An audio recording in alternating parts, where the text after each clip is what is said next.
Sekarang ngerjain tugas bisa dibantu dengan AI dalam waktu hitungan detik, tapi pertanyaannya apakah kita jadi lebih paham ataupun malah bergantung? Hai, aku Nada Almira Maulida, mahasiswa aktif Universitas Brawijaya, Fakultas Ilmu Komputer, jurusan Teknologi Informasi, dan sekarang aku lagi ada di semester 6.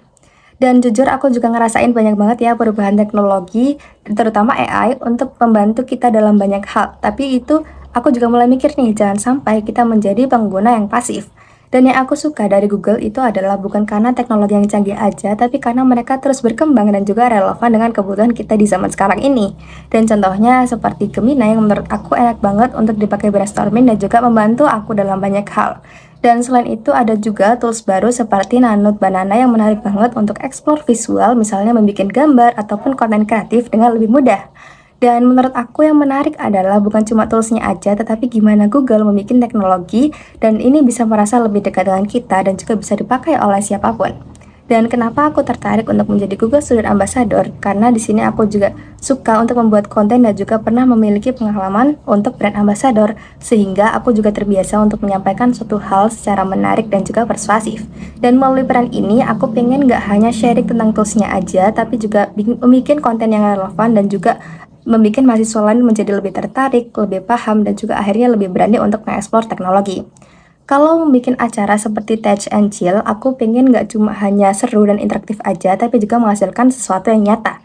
Dan aku kepikiran untuk konsep Solve and Ship One Day Digital Product Challenge.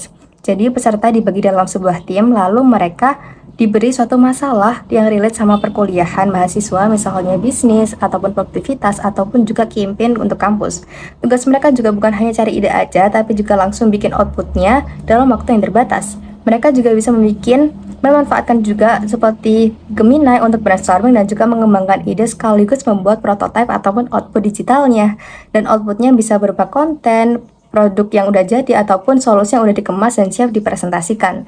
Dan di akhir acara semua hasil dikumpulkan dan disatukan dalam satu showcase dan peserta lain bisa melihat-lihat ataupun memberi feedback bahkan vote untuk karya terbaiknya. Dan sekarang aku juga cukup sering untuk menggunakan AI untuk membuat konten ataupun skrip untuk video.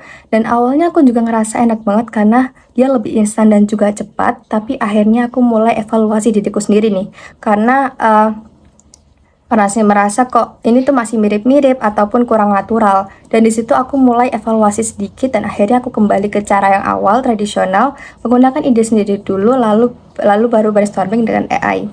Dan ternyata hasilnya lebih bagus dan juga natural karena tetap ada ciri khas dari diri sendiri tapi juga dibantu oleh AI. Dan kalau aku terpilih menjadi Google Student Ambassador, di 3 bulan pertama aku pengen fokus untuk membuat campaign kontennya dulu. Kontennya simpel aja tapi relate dengan gimana tools untuk Gemini ataupun Google Workspace yang bisa dipakai dalam kehidupan sehari-hari mahasiswa, misalnya nugas ataupun brainstorming. Dan momen yang bikin paling bangga ketika nanti kontennya itu nggak cuma ditonton aja, tapi juga benar-benar dicoba oleh orang lain. Dan di kampus, aku pengen teman-teman bisa lebih eksplor teknologi, bukan cuma hanya pakai seperlunya aja. Dan untuk di luar kampus, aku berharap kontennya juga bisa menjangkau lebih banyak mahasiswa lagi. Karena menurut aku, dampak yang besar itu dimulai dari hal-hal kecil ketika orang berani memulai. See you!